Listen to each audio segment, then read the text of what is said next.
안녕하세요. 오늘도 사연 살롱을 찾아주셔서 감사합니다. 사연을 보내는 저는 30대 중반 여성이에요.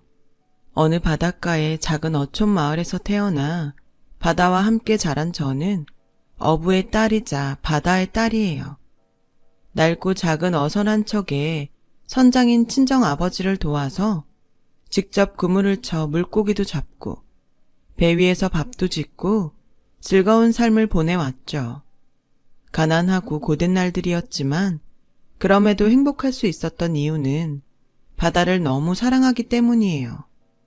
세상 모든 근심 걱정 따위들을 그 넓은 품으로 모두 감싸 안을 것처럼 탁 트인 풍경을 사랑하기 때문이죠. 그런 저에게는 저만큼이나 바다를 사랑하는 남자친구가 있었어요. 이를테면 바다가 이루어준 사랑인 셈이었어요. 주말마다 낚시를 하러 서울에서 저희 어촌으로 내려오던 총각과 만나 인연이 되었고 결혼도 준비하게 되었으니까요. 비록 와이프들이 제일 싫어하는 취미 1순위가 낚시라지만 저희 커플은 바다를 사랑하는 마음이 꼭 닮았기에 행복한 결혼 생활이 될 것만 같았어요. 친정아버지도 신랑을 각별하게 아꼈고 우리는 해외의 인적 드문 바다로 신혼여행을 떠나고 싶다는 생각마저도 꼭 닮은 찰떡궁합이기도 했으니까요. 하지만 저희 커플에게는 결코 넘을 수 없는 역경의 파도가 있었어요. 그 파도는 서울에서 직접 만든 수제 화장품과 향수를 파는 매장을 운영하는 예비 시모였어요. 물론 예비 시모가 처음부터 결혼을 반대했던 건 아니에요. 결혼 허락을 받기 위해 서울에 있는 시댁에 처음 인사드리러 가던 날, 저녁 식사 자리에 저를 초대한 귀부인 스타일의 예비 시모는 아범에게서 이야기를 많이 들었다며 저를 아주 크게 반겨주었어요. 만나서 반가워. 나 우철이 엄마야. 먼 길 오느라 힘들지는 않았니? 혹시 멀미라도 하면 어쩌나 걱정이 얼마나 되던지. 귀한 손님을 먼 길 오게 하느니 차라리 내가 그쪽 지역으로 내려간다고 할 걸 그랬나 싶기도 하고. 괜찮습니다. 멀미 같은 것도 없었고요. 제가 먼저 찾아뵙고 인사를 드리는 게 예비 며느리 된 도리이기도 하고요. 어쩜 예의도 바르지. 그래 잘 왔다. 잘 왔어. 이렇게 만나게 되어서 얼마나 반가운지 모르겠네. 반겨주셔서 감사합니다. 고마운 김에 뭐 하나만 살짝 물어봐도 되겠니? 그럼요. 당연히 궁금한 것들이 많을 테니까요. 그치. 안 그래도 아범한테 얘기를 들으면서 쭉 궁금했던 참이야. 듣자 하니 사돈 되실 분이 아주 젊을 적부터 어선을 경영하셨다지? 네, 바다에서 저처럼 태어나셨고 평생을 바다와 함께 살아온 어부예요. 너무 걱정은 마세요. 바닷일하는 사람들 성격 급하고 거칠다는 건 일종의 편견일 뿐이기도 하고요. 더욱이 친정아버지는 딸 자식 사랑, 가족 사랑이 무척 대단한 분이세요. 그럼 난 편견 같은 거 전혀 없단다. 사돈 될 분이 얼마나 점잖을 뿐인지는 예의 반듯한 너를 보면 훤히 다 알 것 같기도 하고. 어머어머, 내 정신 좀 보렴. 육지 음식이 입에 맞을지는 모르겠지만 내 나름 직접 한번 차려봤어. 식기 전에 먹자꾸나. 그날 저녁의 식사는 무척이나 만났고 훈훈한 분위기는 상견례 날에도 이어졌어요. 예비 시모가 바닷일로 거칠어진 친정아버지의 손을 꼭 잡아주며 이렇게 말했거든요. 일찍이 부인을 여의고 험한 바닷일을 하면서 귀한 딸 혼자 키우느라 얼마나 고생이 많았겠냐고요. 딸을 이만큼 참하게 잘 키워내었으니 누가 뭐래도 사돈은 훌륭한 아버지라고요. 그리고 저와 친정아버지에게 거듭 약속했죠. 귀한 따님을 친정엄마처럼 잘 보살필 테니 사돈은 아무 걱정 말고 생업에 힘쓰면 된다는 약속이었어요. 하지만 훈훈한 분위기는 딱 그때까지였죠. 누가 알았겠어요? 그렇게 사람 좋던 시모가 한순간에 돌변하리라고. 반대의 시작은 저희 부부가 해외에 인적 드문 바닷가로의 신혼여행 예약을 마지막으로 모든 결혼 준비를 마치던 날, 친정의 경제력을 떠보려는 속셈이었던 시모의 바로 이 발언으로부터 시작되었어요. 너희 재산에 결혼 준비가 너무 소박한 건 아니니? 네? 아니, 뭐 그냥 이건 정말 혹시나 싶어서 하는 얘기니까 CM이가 벌써부터 돈 욕심을 부리나? 하는 오해 같은 건 품지 말고 들어. 오해는요, 결혼이라는 게 원래 양가 조율해가면서 하는 일인데요. 역시 너는 댐댐이가 참 훌륭해. 배운 사람 티가 난다고 해야 하나? 하긴 부잣집 여식이니 오죽 잘 배우고 자랐겠니. 부잣집 여식 하는 말에 어리둥절한 제가 미처 그게 무슨 말이냐고 되물을 겨를도 없이 예비 시모의 말이 이어졌어요. 이해한다니까 하는 말이지만서도 솔직히 그렇잖니? 사돈이 어선 선장이면 지역 알부자일 텐데 알부자 사돈 체면이랑 사돈 쪽 하객들 품위를 생각하면 지금보다는 한층 격조 있는 결혼식이 맞지 않겠어? 재벌들처럼 호텔 예식장이니 뭐니 뻑적지근한 정도까지는 아니더라도. 저희 친정 사정에는 지금 정도 수준이면 부족하지는 않은 결혼식이 될 것 같아요. 에이, 겸손은? 듣자 하니 어선 경영하는 사람들이 지역에서 돈줄 깨나 지고 사는 유지라드만. 그런 사람들도 있죠. 어선 열대척씩 굴리는 선단 사장님들이요. 하지만 저희 친정아버지는 그냥 작고 낡은 어선 한 척짜리 어부인걸요. 한 척? 네. 작고 낡기까지 했어? 네. 진짜 정말로 겸손이 아니라 꼴랑 한 척짜리인 것도 모자라서 작고 낡기까지 했다고? 꼴랑이라뇨? 갑자기 그게 무슨... 벙찐 저는 꼴랑이 무슨 소리냐며 거듭 캐물었지만 예비 시모는 입을 꾹 다문 채로 아무 말 없이 쌩하니 자리를 떠버렸어요. 그날 이후로 예비 시모는 저희 부부의 결혼을 반대하기 시작했죠. 예비 시모는 처음 한두 번은 남편 몰래 저를 불러다가 곱게 얘기했어요. 말투만 고왔을 뿐이지 내용은 이 결혼 다시 생각해보라는 소리들이었어요. 저는 돌변한 예비 시모의 태도를 이해할 수 없었어요. 다만 돈 때문이라는 하나의 의심은 하고 있었죠. 시모가 친정 아버지를 어선 열대척짜리 선단의 사장, 그러니까 저를 어촌 알부자의 딸이라고 철석같이 믿으면서 결혼을 허락했는데 알고 보니 낡고 작은 어선 한 척짜리 가난한 어부의 딸이라는 사실에 결혼 반대쪽으로 돌아서 버렸다는 거요. 그러나 그때까지만 해도 저는 설마 싶었고 예비 시모에게 다른 이유가 있을지도 모른다는 생각이었어요. 예비 시모가 저와 친정 아버지에게 보여주었던 올바르고 속 깊은 모습들이 아직은 눈에 선하던 때였거든요. 사람 함부로 오해하고 미워하면 안 되잖아요. 하지만 남편의 말에 따르면 예비 시모가 결혼 반대로 갑자기 돌아선 이유는 돈 때문이 확실해 보였어요. 예비 시모가 저희 집을 알부자라고 정말 철석같이 믿었나 봐요. 그래서 알부자인 친정 아버지의 어선을 몇 척 팔아서 예비 시모 본인이 경영하던 수제 화장품과 향수 매장 2호점, 나아가서는 3, 4호점까지 내려는 욕심으로 저희 부부의 결혼을 허락했던 모양이었고요. 그런 속셈을 품고 있던 상황에서 친정아버지가 가난한 어부라는 사실을 알게 되었으니 결혼 반대로 돌아설 수밖에요. 그렇다면 남편은 시모의 검은 속셈을 뻔히 알고 있으면서도 아무 말 없이 결혼을 무리하게 추진했던 거냐고요? 아니요. 남편도 뒤늦게 알게 된 일이었어요. 그때까지만 해도 남편 역시나 저처럼 엄마가 이런 생각을 하고 있지는 않을까 하는 추측만 하고 있던 참이었어요. 다만 예비 시모가 결혼을 반대하기 시작하면서부터 지금이라도 부잣집 여자를 만나보라고 돈 운운하며 들볶아 대는 통에 남편도 예비 시모의 흑심을 짐작만 하고 있었을 뿐이었죠. 제가 예비 시모가 결혼 반대로 갑자기 돌아선 이유는 돈 때문이라고 확신한 이유가 아주 간단해요. 저를 불러다 앉혀놓고 본인의 욕심에 동참해달라며 꼬드겼거든요. 솔직히 좀 많이 실망했다. 난 사돈될 자리가 번듯한 자리인 줄로만 철석같이 믿고 있었으니까. 솔직히 저도 많이 실망이었어요. 친정이 가난하다는 이유 하나만으로 한순간에 돌아설 만한 인품이라고는 생각하지 못했거든요. 그래도 어쩌겠니?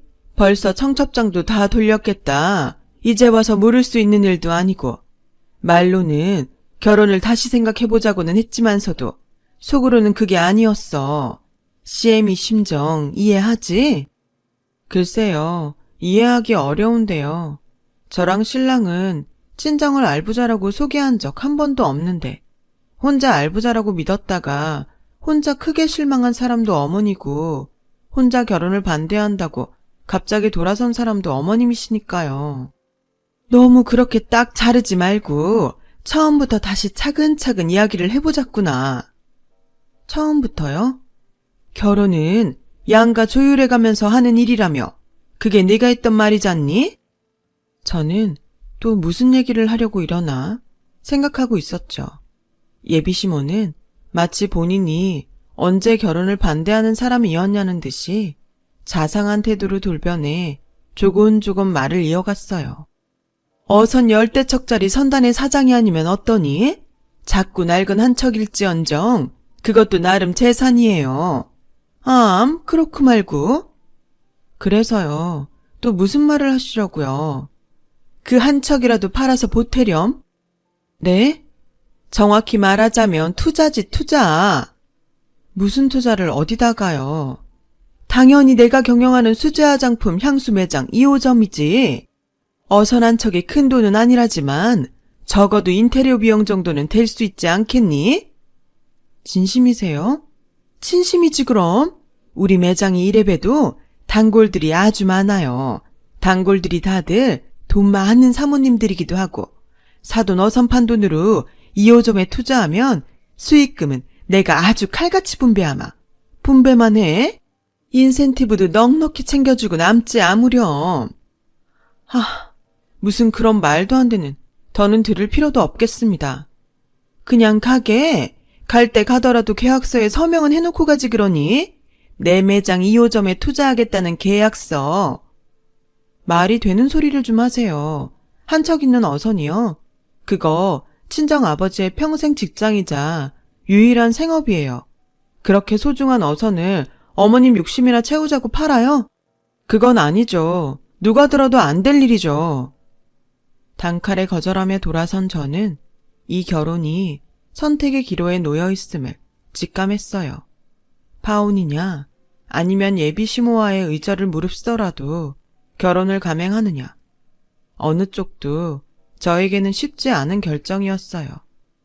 제가 남편을 사랑하는 마음은 제가 바다를 사랑하는 마음과 같기에 파혼은 너무나 가슴 아픈 선택일 테고 예비시모와의 의절을 무릅쓰더라도 결혼을 감행하자니 사랑하는 남편에게는 낳아준 친엄마인 탓에 그것 또한 쉽지 않은 선택일 테니까요.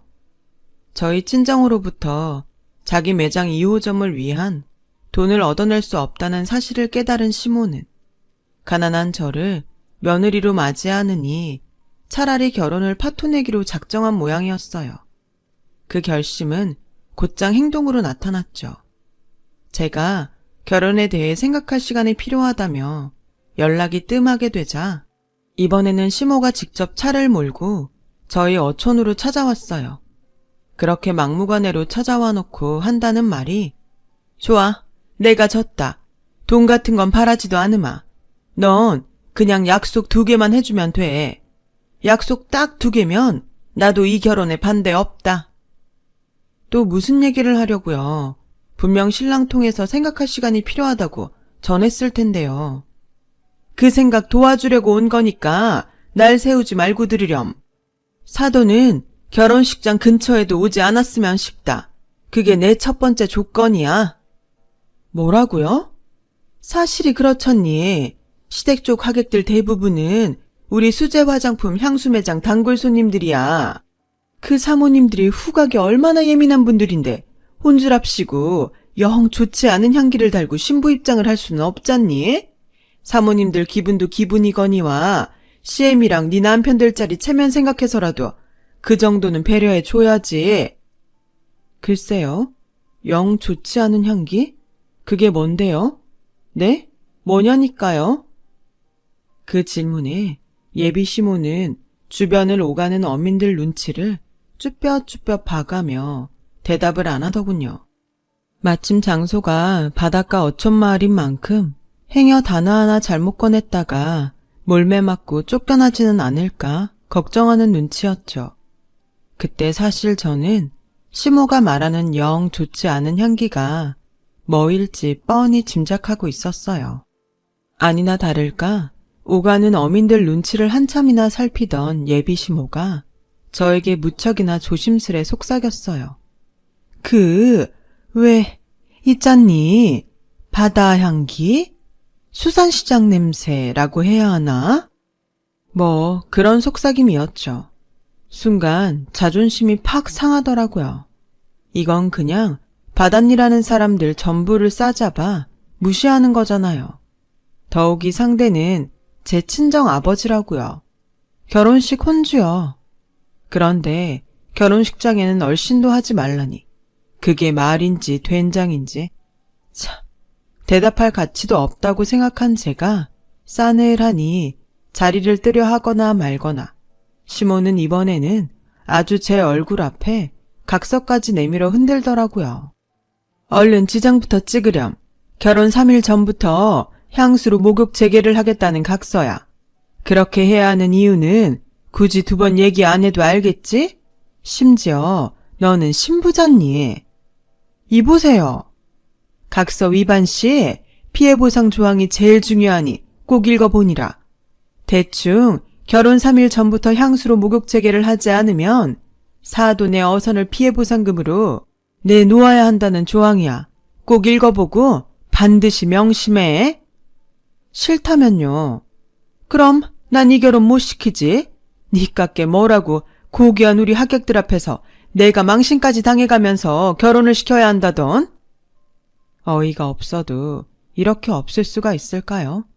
결혼을 파토 내겠다고 솔직하게 말하면 차라리 조금이라도 나을 것을 굳이 찾아와서까지 한 아비와 그 자식을 짓밟아 놓을 필요까지야. 저는 아무런 대꾸 없이 그저 예비시모 보란 듯이 콧방귀나 한번 픽 뀌며 자리를 박차고 나와버렸어요. 더 이상 상종을 할 가치도 없는 사람이라는 판단이 들었거든요. 그리고 곧장 서울에 있는 남편을 만나 솔직한 심정을 털어놓았죠. 당신을 바다만큼 사랑하지만 그런 모도까지 참아가면서 결혼을 할 수는 없겠다고요. 그러자 줄곧 친엄마의 행패에 저를 볼 면목이 없었던 남편은 저를 꼭 안고 슬퍼할 뿐이었어요. 무조건 저의 마음이 우선이라면서요. 어떤 판단이든 제 편이 되어 주겠다면서요. 그날 저는 남편에게 당장 입으로 저의 결심을 말하지는 못했지만 속으로는 굳게 다짐했죠. 만약 남편이 저희 생각에 동의해 준다면 예비 시모와 의절을 감수하면서라도 이 결혼 지켜내겠다고요. 의절을 무릅쓸 만큼 나를 사랑해 줄 사람은 친정아버지 말고 세상에 또 없을 테니까요. 하필이면 바로 그 무렵 예비 시모가 결혼 반대로 돌아섰다는 사실과 제가 겪은 모독을 까맣게 모르는 친정아버지는 딸을 사랑하는 마음으로 저 몰래 예비 시모에게 귀한 선물을 하나 보냈어요. 홀로 새벽바람을 맞아가며 직접 잡아올린 없어서 못 팔 정도로 귀하고 비싼 자연산 돌돔 한 상자였죠. 친정아버지가 돌돔 선물을 보냈다는 사실을 모르고 있던 저에게는 기니 할 말이 있으니 시댁으로 오라는 예비 시모의 문자가 뜬금없이 도착했고 저는 이번에야말로 예비 시모와 단판을 짓겠다는 각오로 길을 나섰어요. 그렇게 저는 당신 없이 남편이랑 둘이서 행복하게 잘 살 테니 앞으로는 간섭하지 말라는 의절의 말을 수차례 곱씹고 나서야 시댁으로 들어갔는데 이건 또 무슨 상황이지? 싶은 생각에 살짝 주춤한 저에게 쏟아지는 시선들. 그 시선을 보내는 사람들은 눈치를 보아하니 모두가 예비시모의 매장 단골 사모님들이었어요. 그리고 그 자리는 예비시모와 단골들이 함께하고 있는 식사자리. 제가 거기까지 상황을 파악한 바로 그 순간, 네 친정아버지라는 인간은 어디 역겨운 음식물 쓰레기를 남의 집에 함부로 보내고 그런다든? 시모가 대뜸 그렇게 쏘아붙이더니 제 눈앞에 보란듯이 무언가를 음식물 쓰레기통에 처박아 버리더군요. 그제야 저는 모든 사태를 파악했어요. 친정아버지가 딸 자식 사랑하는 마음으로 직접 잡아 선물로 보냈을 자연산 돌돔 그대로를 예비시모가 쓰레기통에 처박았다는 것과 저를 망신 주기 위해 예비시모가 일부러 꾸며낸 자리라는 것까지 모두요. 뻔하죠. 그렇게까지 정성스럽게 행패를 부릴 이유는 딱 하나밖에 없잖아요. 저와 남편의 결혼을 제대로 쪽내기 위해서. 졸지에 모욕을 당한 저는 참을 수 없었고 참아서도 안 됐어요. 그래서 들이받았죠. 이게 지금 무슨 행패죠? 사람 먼 길 불러다 구경거리처럼 세워놓고 망신을 주면 그쪽 체면이 활짝 펴진답니까? 정말 그렇게 생각해요? 아니지. 오히려 쪽팔릴 일이지. 뭐? 그쪽? 쪽팔려? 가난한 집안 딸년이라고 자랑질을 해도 유분수지. 이게 어디서 보고 배운 데도 없이? 보고 배운 것 없는 쪽은 차라리 당신이지. 저게 뭔 줄 알아? 저게 그냥 생선으로 보여? 저건 그냥 생선이 아니라 딸 자식 아끼는 아버지 정성이고 사랑이야. 그런 사랑을 쓰레기라고? 그것도 역겨운 음식물 쓰레기? 착각하지 마. 당신은 지금 그냥 단골 손님들 앞에서 스스로 얼굴 깎아먹고 있을 뿐이야. 나 이만큼 무례하다. 이만큼 표독하다. 이렇게 광고하고 있는 꼴이라고. 알아? 제가 한바탕 쏘아붙이는 사이 예비시모는 단골 손님들 보란듯이 콧방귀나 픽픽 끼더군요. 그리고는 또 단골 손님들 보란듯이 주변 공기 냄새를 맡아가며 이렇게 비아냥거렸어요. 잘난 척 떠들 시간 있으면 환기 좀 시켜주지 그러니? 난 내가 지금 무슨 선착장 같은 데 와 있나 싶네? 당신 지금 말 다 했어? 말은 다 했지만 아직 한 방 남았지 아마? 그렇게 또 비아냥거린 예비시모가 미리 만들어둔 향수 한 바가지를 집어들고는 저에게 물사대기 때리듯 뿌리려는 순간 벌컥 현관문이 열리면서 뒤늦게 헐레벌떡 달려온 남편이 제 앞으로 뛰어들어 예비시모의 향수 한 바가지를 자신이 대신 맞았어요.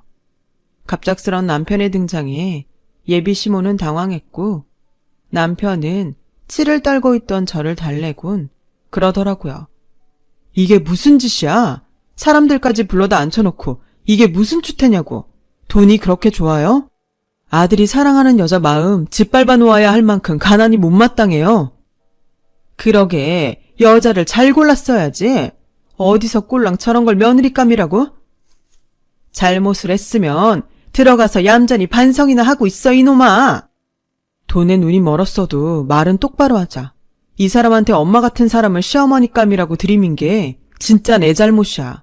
반성을 해야 된다면 내가 이 사람한테 엄마의 행동을 사과하고 반성해야지. 안 그래? 손님들 앞이야. 목소리 낮춰. 괜히 엄마 품위 깎아먹지 말고. 그놈의 품위? 이게 엄마가 말하는 품위야? 저분들이 어떻게 생각하시겠어? 엄마가 지금 품위 있다고 생각할 것 같아? 혼자 알아서 잘 챙겨가면서 사세요. 난 이 사람이랑 결혼할 거고 우리 결혼에 우리가 부부로서 살아가는 앞날에 엄마는 없어. 그렇게 알아요. 마침내 저와 남편은 예비시모와 의절했고 예비시모의 폐악취 속에서도 흔들림 없는 사랑을 확인한 저희는 결혼에 골인했죠. 그렇게 부부가 된 저희는 예정대로 해외의 어느 인적 드문 바닷가로 신혼여행을 떠났어요. 바다를 사랑하는 부부다운 행선지였죠. 거기서 작은 낚싯배 한 척을 빌려 바다가 건네는 여유와 함께 행복한 시간을 즐기던 저희 부부 앞으로 바다가 보낸 뜻밖의 선물이 도착했어요. 그 뜻밖의 선물은 바로 향유고래의 똥이었어요. 정식 명칭은 용연향. 용연향은 최고급 향수 재료로 사용되는 자연산 원료거든요. 바다의 황금, 바다의 로또라고 불릴 만큼 극히 귀하디 귀한 것이고 그 가치는 동일 무게의 황금보다 훨씬 높은 가격이거든요. 1kg당 한국 돈으로 환산하면 약 3천만 원을 호가하는 가치죠. 심지어 저희가 건져 올린 용연향은 30kg짜리였거든요. 합쳐서 15억. 명색이 바다의 딸인 저와 바다 애호가인 남편은 용연향을 한눈에 알아보았죠. 이게 꿈인가 생시인가 싶더라고요. 아무래도 바다를 사랑하는 우리의 마음에 보답을 해준 것 같아. 난 바다가 하는 말이 아주 잘 들리는데 시어머니로부터 겪은 수모는 내가 다 품고 파도와 함께 씻어줄 테니 너희는 그간의 마음고생 다 떨치고 행복하게 살라는 결혼 선물이라네. 나도 그런 것 같아. 바다는 늘 사람의 마음을 보듬어주는 존재니까. 그리고 고마워. 응? 선물은 바다가 줬는데 왜 나한테 고마워? 바다처럼 날 지켜줘서. 그래서 고맙고 앞으로 더 행복하게 살자. 당신이랑 바다랑 다 같이. 신혼여행은 용연향으로 만든 향수처럼 향긋하게 끝이 났고 저희 부부는 용연향을 현지에서 팔아 15억을 거머쥔 채로 귀국했어요. 저희가 부부로 함께할 앞날이 더 든든한 순간이었죠. 하지만 그로부터 몇 주 뒤 분명 의절했던 시모가 저희 고향인 어촌마을 창밖으로 바다가 훤히 보이는 곳에 자리 잡은 신혼집으로 찾아왔어요. 아무래도 저희 부부가 용연향 덕분에 넉넉한 형편이 되어 귀국했다는 소문을 들은 모양이었죠. 아니나 다를까 한때 그토록 모욕을 주었던 시모는 가증스럽게도 자애로운 시어머니 행세를 하더군요. 지난 소란들이 무척이나 서운했지. 다 이해한단다. 우리 사이에 더 나눌 말이 있던가요? 피차 안 보고 살기로 얘기 끝난 걸로 아는데. 에이, 사실은 그게 다 일종의 며느리 시험이었어요. 시험은 무슨, 전 그런 시험에 응한 적 없는데요. 네 입장에서는 그럴지 모르겠지만서도 시엠이 되는 입장에서는 그게 아닌 법이에요. 며느리 자리가 부모를 향한 효심이 얼마나 큰지 그걸 확인하기 위해서라도 일부러 이런저런 시련들을 억지로 만들었던 거지. 나도 힘들어하는 너 보며 속이 상하면서도 어쩔 수 없이 정말 부득이하게. 뭐가 어쩔 수 없었다는 건지 모르겠고 거리 나가서 아무나 붙잡고 한번 물어나 볼까요? 그런 행동들이 과연 제정신으로 벌일 수 있는 일들인지? 그러니까 네가 더 대단하다는 거 아니겠니? 그래서 더 훌륭한 며느리감이라는 얘기고. 이건 또 뭔 소리래. 원하지도 않는 그쪽 며느리 자리를 누구 맘대로? 그렇게 어려운 시련을 겪어내면서도 친정아버지를 향한 효심과 아범을 향한 사랑 모두 변치 않고 결혼에까지 꼬올인했으니 당연히 칭찬받아 마땅할 만큼 대단한 일이 아니면 뭐라니? 그토록 어려운 시험에 떡하니 합격했으니 당연히 널 며느리로 아주 기쁘게 받아들이겠다는 얘기기도 하고. 그냥 솔직하게 말하죠. 이번엔 또 뭔데요? 혹시 또 돈 얘기 때문에 이래요? 그렇다면 미리 말하는데 저랑 남편은 절대 안 됩니다. 엄마 노릇 하려고 왔어. 엄마 노릇. 시애미도 부모잖니. 그동안 당한 일들이 얼만데 그걸 믿으라고요? 당신 같으면 믿겠어요? 안 속으니까 곱게 돌아가요. 생면부지 타지에서 망신당하고 쫓겨나기 싫으면. 그러지 말고 마음을 열어주렴. 나를 일찍이 돌아가신 친정 엄마라고 생각하면서 힘든 일 있으면 얼마든지 기대가면서. 그게 가족이잖니. 그렇게 말하면서 내보이는 시모의 진심은 친정 엄마라고 생각도 할 겸 너도 이제 완전한 우리 가족이 되었으니 시댁의 가업을 이어받을 준비도 할 겸 겸사겸사 그렇게 다시 시작해보자 우리. 꼭 그래야 하고 말고. 아니, 뭘 자꾸 다시 시작하냐고요 대체. 시애미 수제 화장품 향수 매장을 같이 해보자는 얘기야. 언제 빠져 죽을지 모르는 험한 바닷일 같은 거 말고 너도 기쁘지? 그랬어요.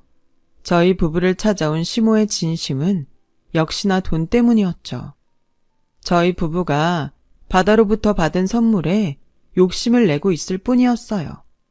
시어머니랍시고 자애로운 행세를 하면서 저희 부부에게서 어떻게든 그 돈을 받아내 화장품과 향수 매장 2, 3, 4, 5점 그 이상으로 확장시켜 놓고 사모님 대접 제대로 받으면서 호의호식하고 살고 싶다는 욕심 말이에요. 그런 시모의 속셈을 마주하며 저희 부부는 의외로 덤덤했어요. 너무 뻔해서 놀랄 건덕지도 없었고 굳이 더 실망할 기대조차 남아있지 않은 상황이었으니까요. 다만 저에게는 앞으로도 계속 이어질지 모르는 시모의 추파를 초장에 잘라내야 할 필요가 있었어요. 그거 알아요? 당신한테는 영 좋지 않은 향기가 풍긴다는 거. 돈 욕심으로 가득한 향기. 그게 불쾌해서라도 우리는 당신 같은 사람이랑 상종 안 하지. 남편이 문을 열고 들어왔고 결국 시모는 단 한마디조차 더 꺼내지도 못한 채로 아주 초라하게 사라졌어요. 쫓겨나듯이 말이죠. 그 몹쓸 시모의 향수 매장은 결국 폐업했어요. 수제 화장품과 향수에서 독성 물질이 검출되었다나 뭘 하나요. 돈 욕심에 원자재 값을 아껴 2호점을 내기 위해 무리를 한 거죠. 아이러니한 건 저희 부부는 바다가 안겨준 향수로 부자가 되었는데 정작 향수를 만들어 팔던 시모는 결국 거지꼴이 되었다는 거예요. 하긴 돈 욕심에 눈이 멀어버린 사람들의 말로가 결국에는 다 그런 거죠 뭐. 저희 부부는 용연향으로 거머쥔 돈으로 친정아버지에게 어선을 선물했어요. 이제 친정아버지는 작고 낡은 어선의 가난한 어부가 아니라 사람들과 함께하는 어선의 선장님이 되셨어요. 마침 먼 바다에 해님이 고개를 빼꼼 들었네요. 날이 조금 더 밝으면 저와 남편은 오늘도 직접 어선을 이끌고 바다로 나갈 거예요. 바다가 키워낸 고기들을 건져 올리며 쭉 행복해야죠. 지금도 앞으로도 부부 서로를 향한 사랑과 바다를 향한 사랑은 변치 않은 채로 영원히요. 제 이야기를 들어주셔서 감사합니다. 여러분의 오늘도 기분 좋은 상쾌함이 가득한 하루 되시길 바랍니다. 여러분, 사연 댓글에 응원과 현명한 조언 부탁드려요. 좋아요와 구독은 저에게 큰 힘이 됩니다. 오늘도 좋은 일 가득하세요.